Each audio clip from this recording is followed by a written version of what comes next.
Kita tahu baru saja tensi geopolitik di Timur Tengah meningkat lagi dengan adanya serangan Israel ke Iran. Dampaknya rupiah kembali melemah. Bagaimana evaluasi pemerintah terhadap kondisi pelemahan rupiah dan risiko dampaknya bagi ekonomi RI? Terlebih juga ada peluang kenaikan harga minyak di tengah eskalasi tensi geopolitik ini. Ya, tentu pemerintah di sini memonitor perkembangan ini secara seksama ya. Kita mengikuti tentu bukan hanya lewat media, tetapi juga melalui jalur-jalur diplomatik kita, karena ada perwakilan Indonesia juga di negara-negara tersebut, apakah itu di Teheran, apakah itu di Beirut, Jordania, dan yang lain-lain di Middle East. Kita juga mengikuti itu.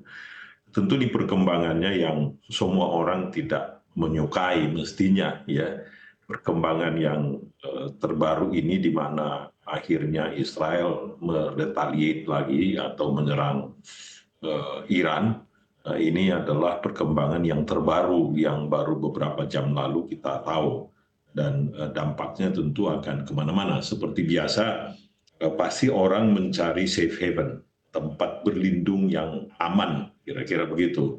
Jadi yang terjadi pasti currency ya, yang aman itu dianggap masih tetap US dollar, itu menguat terhadap seluruh mata uang dunia dan menyebabkan ya mata uang dunia yang lainnya melemah, termasuk Indonesia ya, dan negara-negara berkembang secara umum. Yang kedua adalah para investor lari ke emas. Itu menyebabkan harga emas juga naik, sekarang di 4.000, 2.400 sekian. Ya, demikian juga tentu harga minyak naik. Ya, memang supply-nya belum terdisrupt, tetapi ekspektasi bahwa nanti akan ada disrupsi daripada supply itu menyebabkan terjadinya langsung dampak kita lihat kepada harga minyak. Demikian juga ujungnya equities, harga saham di seluruh Asia juga menurun, termasuk juga di kita sudah menurun sekitar 1% lebih. 1% lebih itu di mana seluruh blue chips juga mengalami penurunan. Nah, ini semua kita evaluasi. Dari pengalaman kita menghadapi krisis, ya memang kita harus tenang. Ya, apapun kita sebutkan kita harus tenang. Ya, ini kan sesuatu yang di luar kontrol daripada pemerintah kita, luar kontrol pemerintah Indonesia, ya, karena siapa yang bisa ngatur-ngatur Iran dan Israel kan kita nggak bisa, gitu loh. Nah, kita melakukan evaluasi dan melakukan simulasi terhadap ini semua. Tadi disebutkan bagaimana dampaknya terhadap ekonomi, jelas akan berdampak. Bagaimana dampaknya terhadap APBN, jelas juga akan berdampak ya. Ini yang sekarang kita coba lakukan simulasi, dan persoalannya adalah berapa lama ini. Ini yang menjadi sumber ketidakpastian adalah berapa lamanya. Apakah ini hanya 1 minggu, 1 bulan, 1 tahun?